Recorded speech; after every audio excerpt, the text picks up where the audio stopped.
नमस्कार मित्रों, महाचिति YouTube channel में एक बार फिर आपका हार्दिक स्वागत है। आज हम हिंदी के युगांतकारी वैयाकरण पंडित कामता प्रसाद गुरु के व्यक्तित्व के एक ओझल हो चुके पक्ष के बारे में कुछ विचार करते हैं। कामता प्रसाद गुरु हिंदी साहित्य के इतिहास के द्विवेदी युग की एक प्रमुख साहित्यिक हस्ती थे।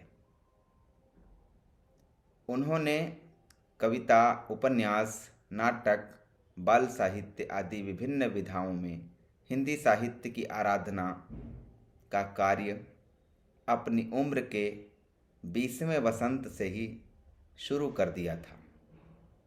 पंडित महावीर प्रसाद द्विवेदी, जो सरस्वती के यशस्वी संपादक रहे, के प्रेरणामय व्यक्तित्व के इर्द गिर्द गुरु जी का भी साहित्यिक व्यक्तित्व विकासशील रहा, परंतु परिस्थितियों ने उनकी लेखनी को हिंदी व्याकरण के कठिन और दुर्लभ क्षेत्र में गतिमान किया।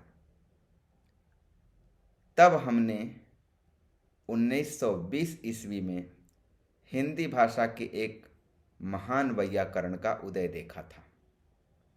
आज हम गुरु जी को हिंदी व्याकरण के व्यवस्थापक के रूप में ही जानते हैं। उनके इस रूप के सूर्य ने उनकी साहित्यिक चांदनी को ढक सा लिया है, लेकिन सच्चाई यह है कि उनका कवि रूप अपने समय में पर्याप्त समादृत रहा था। कुल मिलाकर गुरु जी ने हिंदी भाषा के रचना पक्ष के साथ संरक्षणा पक्ष को भी अपना लक्ष्य बनाया था, जिसमें कालांतर में दूसरा पक्ष ही सर्वोपरि बनकर प्रतिष्ठित हो गया। और आज हम उन्हें उसी पक्ष के संदर्भ में जानते हैं। उनका साहित्यिक व्यक्तित्व इस पक्ष की आभा में कहीं ओझल सा हो चुका है। पंडित कामता प्रसाद गुरु का जन्म 24 दिसंबर 1875 ईस्वी की मध्य रात्रि में सागर मध्य प्रदेश में हुआ था और उनका देहावसान 16 नवंबर 1947 ईस्वी को हुआ था, यानी हिंदुस्तान की आज़ादी के कुछ महीनों बाद। अध्यापक के रूप में करीब 34 वर्षों तक सेवारत रहते हुए उन्होंने अपना रचनात्मक जीवन निरंतर बरकरार रखा। जबलपुर के नॉर्मल स्कूल और शासकीय हाई स्कूल उनके प्रमुख कार्यस्थल रहे तथा रचनात्मक कार्यों से ही वे कुछ समय के लिए समय समय पर वहां से स्थानांतरित भी होते रहे, जिसमें से प्रमुख है 1918 ईस्वी में सरस्वती और बाल सखा नामक पत्रिकाओं के संपादन के लिए इलाहाबाद का उनका प्रवास। उड़ीसा की रियासतों में भी वे स्कूलों के डिप्टी इंस्पेक्टर बनकर कुछ समय के लिए गए थे। विभिन्न स्थानों जैसे लखनऊ, जबलपुर, कटनी आदि के साथ आयोजित हुए अखिल भारतीय हिंदी साहित्य सम्मेलनों में भी वे अपने मौलिक विचारों के साथ शिरकत करते रहे। अपने 50 वर्षों के रचनात्मक जीवन में उन्होंने कुल 15 किताबों की रचना की, जिनमें से 3 अप्रकाशित रहीं। हिंदी, संस्कृत, अंग्रेजी, उर्दू, उड़िया आदि भाषाओं में सिद्धहस्तता के साथ उन्हें मराठी, गुजराती और बंगला भी आती थी। इस तरह से हिंदी भाषा की संरचना पर विचार करते हुए व्याकरण ग्रंथ लिखने के लिए जो भाषिक पृष्ठभूमि आवश्यक है वह उन्हें उपलब्ध हो चुकी थी। हिंदी भाषा के मानकीकरण को लेकर उस युग में उनकी चिंता समय समय पर अनेक लेखों के माध्यम से विभिन्न पत्रिकाओं में आकार ले रही थी। जब सचमुच हिंदी भाषा अस्थिरता के दौर से गुजर रही थी, भाषा और व्याकरण संबंधी उनके लेख सरस्वती सहित कई पत्रिकाओं में निरंतर छप रहे थे, जिनमें से कुछ प्रमुख के शीर्षक हैं हिंदुस्तान की राष्ट्रभाषा और हिंदी, रोमन लिपि, कानूनी हिंदी, हिंदी में विदेशी अपभ्रंश, कुछ चिंत्य प्रयोग, हिंदी में आदर सूचक शब्द, संयुक्त प्रदेश की कानूनी हिंदी, हिंदी में प्रत्यक्ष और परोक्ष भाषण, राष्ट्रभाषा और हिंदी, हिंदी में विभक्ति संयोग, हिंदी रचना में मतभेद, मुसलमानी हिंदी, व्याकरण का प्रयोजन, हिंदी में विराम चिन्हों का दुरुपयोग, अनुस्वार और अनुनासिक, हिंदी में दोहरे शब्द व का प्रचार आदि। इनके अलावा साहित्यिक विषयों पर भी उनका चिंतन सतत चल रहा था, जो कुछ इन निबंधों में मूर्त हो रहा था।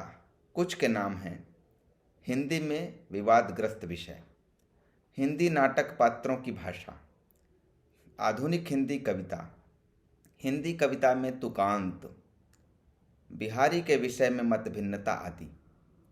भारतेंदु के सत्य हरिश्चंद्र नाटक की आलोचना के प्रसंग में उन्होंने उनकी भाषा पर बहुत तर्कपूर्ण विचार किए थे।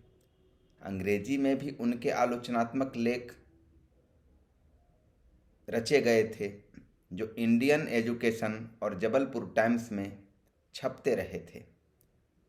गुरुजी ने उर्दू शेरों यानी अशआर की रचना में भी खासी दिलचस्पी ली थी।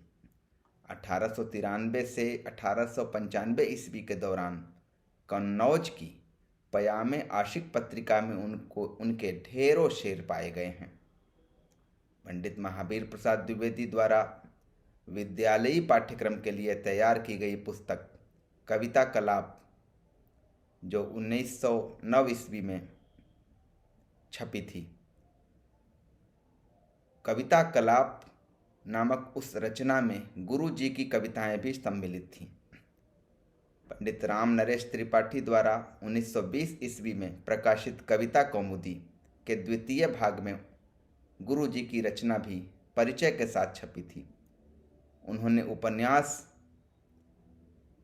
और काव्य क्षेत्र में मौलिक लेखन के अलावा कुछ अनुवाद कार्य भी किए थे। उनकी अनूदित कविताओं में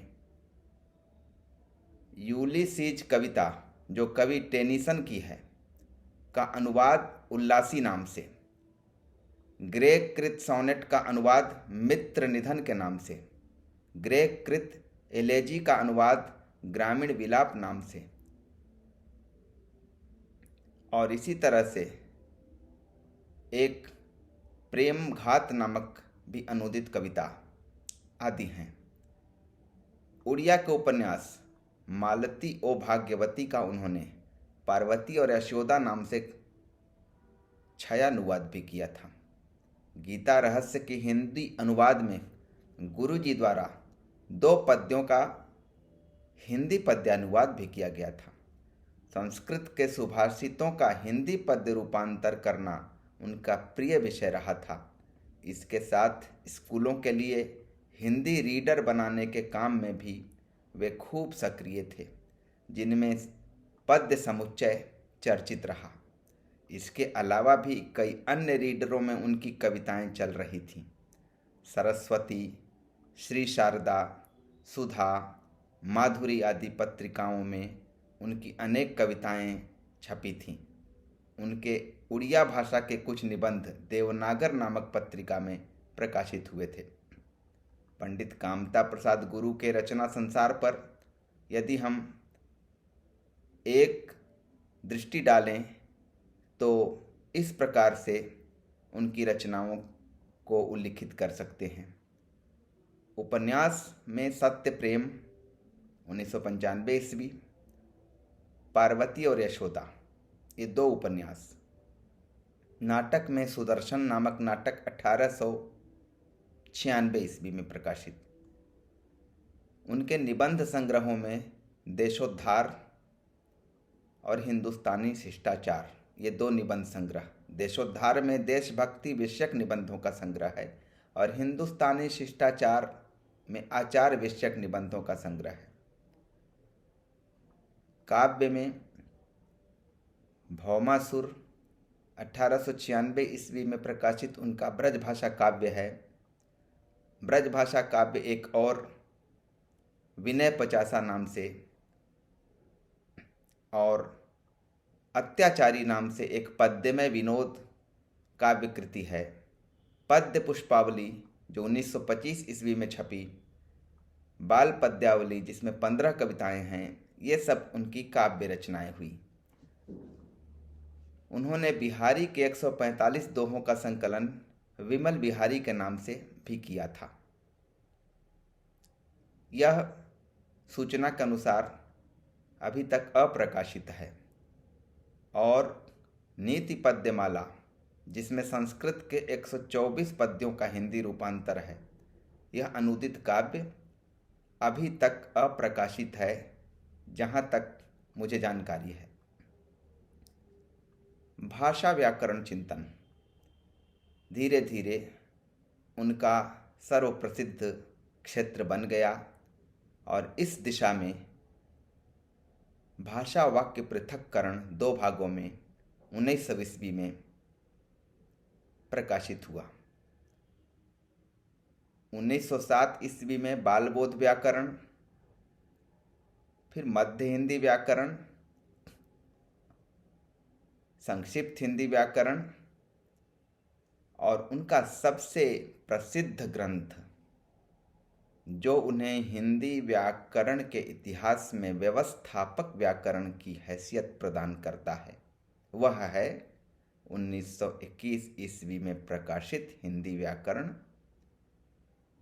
वस्तुतः यह 1920 ईस्वी में ही रचित हो चुका था, लेकिन उपयोगी परामर्शों के साथ, जिसमें खासकर पंडित महावीर प्रसाद द्विवेदी के परामर्श शामिल थे, उपयोगी परामर्शों के साथ नागरी प्रचारणी द्वारा संशोधित रूप में हिंदी व्याकरण 1921 ईस्वी के नाम से वह युगांतकारी व्याकरण प्रकाशित हुआ। गुरु जी का कवि द्विवेदी युगीन आदर्शवाद से प्रेरित था। वे सामाजिक सुधार, राष्ट्र निर्माण, सदाचार तथा विविध मानवीय भावों के चितेरे रचनाकार थे। उनकी प्रसिद्ध कविताओं में बेटी की विदा, बहू की अगवानी, बालक, दासी, सहगमन, चांद बीवी, जन्मभूमि, बगीचा, फूलमती देवी, मेरी छड़ी, कुलीनाथ पांडे आदि प्रमुख हैं। सत्य प्रेम उपन्यास उस समय एक ज्वलंत विषय अंतरजातीय विवाह पर लिखा गया था, जब हिंदी में उपन्यास विधा का अभी अभी जन्म हुआ था और अभी अभी उसे प्रतिष्ठा मिली थी या अभी अभी उसका प्रचार शुरू हुआ था। उन्होंने बाल साहित्य को नीरस उपदेशात्मकता से विषय की विविधता की ओर गतिमान किया था, परंतु उनकी जिस विशेषता ने उन्हें हिंदी क्षेत्र में ही नहीं बल्कि अंतरराष्ट्रीय गौरव प्रदान किया, वह थी, जैसा कि अभी कहा गया, वह थी नागरी प्रचारणी सभा की परियोजना के तहत बनी और वहीं से प्रकाशित हुई उनकी हिंदी व्याकरण नामक रचना। व्याकरण के क्षेत्र में पंडित कामता प्रसाद गुरु का उभरना हिंदी भाषा के लिए एक क्रांतिकारी स्थिति का प्रवर्तक बना। उनका हिंदी व्याकरण 1920 में रचित और 1921 ईस्वी में सभा से प्रकाशित हुआ था। इसके माध्यम से पहली बार हिंदी व्याकरण का सर्वांगपूर्ण और सुव्यवस्थित ढांचा हमारे सामने आया, जिसे सभा ने एक संशोधन समिति से संस्तुत कराकर सर्वमान्य बना लिया था। और उन संशोधनों में कहना नहीं होगा कि महावीर प्रसाद द्विवेदी के संशोधन सबसे अधिक रहे होंगे। हालांकि यह बात जानने के लिए हमारे पास अभी कोई प्रामाणिक साक्ष्य नहीं है। जिस प्रकार साहित्य के इतिहास में आचार्य रामचंद्र शुक्ल ने एक ढांचा प्रदान किया हमें, जिसके अतिक्रमण का साहस आज तक कोई नहीं कर पा रहा है, जबकि हम ये समझ रहे हैं कि बहुत जगहों पर संशोधन की आवश्यकताएं खड़ी हुई हैं और बढ़ती जा रही हैं ऐसी आवश्यकताएं, फिर भी बिल्ली के गले में घंटी कौन बांधे। तो जिस प्रकार साहित्य के इतिहास में रामचंद्र शुक्ल की जगह अनतिक्रम्य बनी हुई है, उसी तरह से हिंदी व्याकरण का गुरु जी कृत ढांचा आज तक अनतिक्रम्य बना हुआ है। हिंदी व्याकरण का इतिहास नामक ग्रंथ में अनंत चौधरी ने ठीक ही कहा है कि पंडित महावीर प्रसाद द्विवेदी ने अपनी समालोचनाओं के द्वारा हिंदी का जो प्रतिमान उपस्थित करने का प्रयास किया था, उसके लिए सर्वाधिक ठोस और मूर्त आधार इसी व्याकरण ने प्रस्तुत किया। गुरु जी का वैयाकरण के रूप में महत्व बिखरी हुई सामग्रियों को एकत्रित कर अपने समय की परिस्थितियों, जरूरतों और प्रतिमानों के अनुरूप एक आदर्श और व्यापक समाहारी व्याकरण प्रस्तुत करने से है। जिस दशा में उनका यह व्याकरण ग्रंथ लिखा गया था, उस दशा में इससे अधिक सर्वांगपूर्ण व्याकरण ग्रंथ लिखना संभव नहीं था। वह गुरु जी के संपूर्ण जीवन की तपश्चर्या का मूर्त रूप था। उन्होंने अपने समय हिंदी भाषा के विवेचन से जुड़ी तमाम बिखरी सामग्रियों को सावधानी से एकत्रित करके अभूतपूर्व तन्मयता और अध्यवसाय के साथ उनका मंथन किया। इस कार्य में हिंदी से इतर व्याकरणों की प्रक्रियाओं का भी उन्होंने बहुत बारीकी से अध्ययन कर उनका यथासंभव अपने व्याकरण रचना प्रयासों में विनियोग किया। उन्होंने हिंदी भाषा के स्वरूप को वैज्ञानिक शब्दावली में प्रस्तुत किया, प्राप्त नियमों को समुचित ढंग से परिभाषा में बांधा, अपवादों पर विचार किया और सब मिलाकर भाषा के स्वरूप और उसकी प्रक्रिया में मिलने वाली जटिलताओं को यथासाध्य सरल और बोधगम्य बनाकर प्रस्तुत किया। फिर अपने सुदीर्घ अनुभव और सूझबूझ से उनका विन्यास किया, वर्गीकरण तथा वैज्ञानिक विवेचन करते हुए हिंदी व्याकरण को एक ऐसा मजबूत ढांचा प्रदान किया जिससे भाषा के अस्थिर स्वरूप वाले उस युग को बड़ी संतुष्टि मिली। उनका हिंदी व्याकरण हिंदी का प्रथम सर्वमान्य व्याकरण बना और पंडित किशोरी दास वाजपेयी द्वारा कई संशोधनों के बावजूद वही अब तक का सबसे लोकप्रिय सर्वांग समाहारी व्याकरण ग्रंथ रहा है। यह ठीक है कि वे अंग्रेजी परंपरा से यानी ग्रामरी परंपरा से बन चुकी कई व्याकरणिक रूढ़ियों को तोड़ नहीं सके थे तथा संस्कृत पद्धति पर कारक और काल का विवेचन करने की अपनी शुभ इच्छा पूरी नहीं कर सके थे, परंतु इसके बावजूद उनके व्याकरण ने हिंदी भाषा के मानकीकरण की जरूरत को सबसे अधिक पूरा किया। उनका व्याकरण व्यवहारोपयोगी भाषागत व्यवस्था है जिसमें सिद्धांत पक्ष यद्यपि कमजोर है फिर भी उनकी कई उपलब्धियां भी हैं। जैसे हिंदी में वाच्य की 6 श्रेणियों को प्रस्तुत करके गुरु जी ने एक रास्ता हमें दिखाया, जिस रास्ते पर हम आज भी चल रहे हैं। हिंदी भाषा के विवरणों को उपलब्ध कराने में वे पंडित किशोरीदास वाजपेयी के मौलिक चिंतनमय हिंदी शब्दानुशासन से भी 20 ही पढ़ते हैं। कारण वाजपेयी का ग्रंथ अपनी संरचना में हिंदी व्याकरण के कई पक्षों पर अत्यंत मौलिक सोच का संग्रह तो जान पड़ता है, लेकिन वह समग्र व्याकरण ग्रंथ प्रतीत नहीं होता। वाजपेयी जी अपनी तमाम मौलिकताओं के बावजूद हिंदी व्याकरण प्रस्तुत नहीं कर पाते। हिंदी व्याकरण पर सैद्धांतिक रूप से बहुत मजबूत चर्चा, बहुत नवोत्थानाओं से युक्त चर्चा हमारे सामने थमा जाते हैं, जिसका उपकार हम तो कभी भूल नहीं पाएंगे। आज भी हम उनसे उपकृत होते हैं। इसके बावजूद कामता प्रसाद गुरु की जो ऐतिहासिक और आज तक बनी हुई भूमिका है, उससे हम इनकार नहीं कर सकते। एक सैद्धांतिक प्रश्न पर इन दोनों मान्य वैयाकरणों के मतों में भिन्नता दिखाकर मैं इस वीडियो को समाप्त करना चाहता हूँ। जैसे हिंदी का एक वाक्य लें,